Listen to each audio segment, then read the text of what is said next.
অনেক অনেক আগে, সময়টা ঠিক যেন ধোঁয়ায় মোড়া।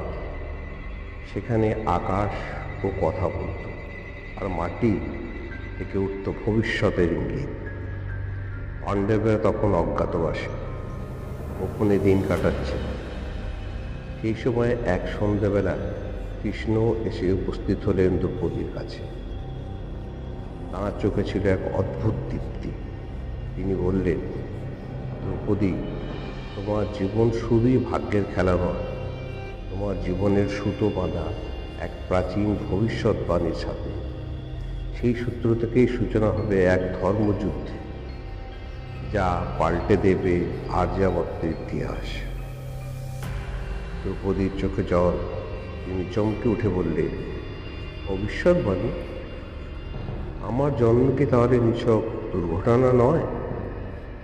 কৃষ্ণ হেসে বললেন, রাজা দ্রুপদ যখন তপস্যা করছিলেন, তখন এক ঋষি ভবিষ্যৎ দেখে বলেছিলেন, এই কন্যার ভাগ্যে এক নয়, 5 স্বামী আছে।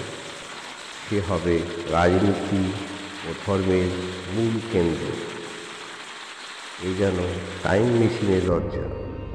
কে বলতে পারে এই ভবিষ্যৎ দৃষ্টি কি শুধুই কল্পনা, নাকি সময় ভেদ করার এক বিজ্ঞান? সঞ্জয়ের চোখে লাইভ যুদ্ধ। যুদ্ধ যখন শুরু হলো কুরুক্ষেত্রে, তখন ধৃতরাষ্ট্র অন্ধ হলো, চোখে দেখছিলেন সব কিছু সঞ্জয়ের মাধ্যমে। কিন্তু প্রশ্ন জাগে, সঞ্জয় তো মাইলের পর মাইল দূরে ছিলেন যুদ্ধক্ষেত্র থেকে।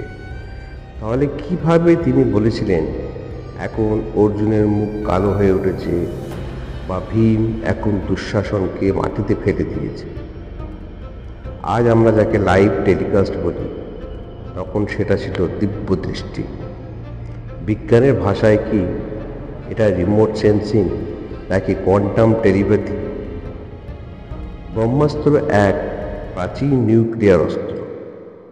মহাভারতে বর্ণনা আছে এমন অস্ত্রের, যা একবার ছোড়া হলে ফিরত না, সব কিছু ধ্বংস করে তবেই থামত। ব্রহ্মাস্ত্র, নারায়ণাস্ত্র বা পশুপতাস্ত্র, এইসব অস্ত্রের অভিঘাত ছিল এতটাই প্রবল যে পুরো রাজ্য ছাই হয়ে গেল। একটি শ্লোকে বলা আছে, যেখানে ব্রহ্মাস্ত্র পড়ে সেখানে ঘাস জন্মায় না 100 বছর। এটা কি কাকতালীয়, নাকি এটা রেডিয়েশন? এর ধারণা ছিল প্রাচীন ভারতে। আজকের বিজ্ঞানীরা বলে এটা নিউক্লিয়ার অস্ত্রের মতোই কাজ করত। তাহলে প্রশ্ন আসে, এই অস্ত্রগুলি কি শুধুই গল্প, নাকি হারিয়ে যাওয়া এক প্রযুক্তি? সুদর্শন চক্র প্রাচীন গাইডের মিশাল। কৃষ্ণের হাতে থাকা সুদর্শন চক্র তা কোনো সাধারণ অস্ত্র নয়। এটি এমন এক চক্র যা নিজে নিজে টার্গেট খুঁজে নেয়, সেই লক্ষ্যে গিয়ে আঘাত হানে এবং তারপর ফিরে আসে।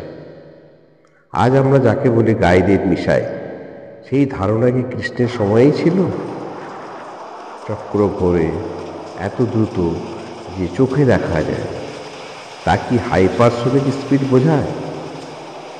কৌশল, মনস্তত্ত্ব আর কূটনীতি। মহাভারত কেবল অস্ত্র বা যুদ্ধের কাহিনী নয়, তা হলো মনস্তত্ত্ব ও রাজনীতির মহাগ্রন্থ। কৃষ্ণ বারবার বলতেন, যা ধর্মের জন্য জরুরি তা করো।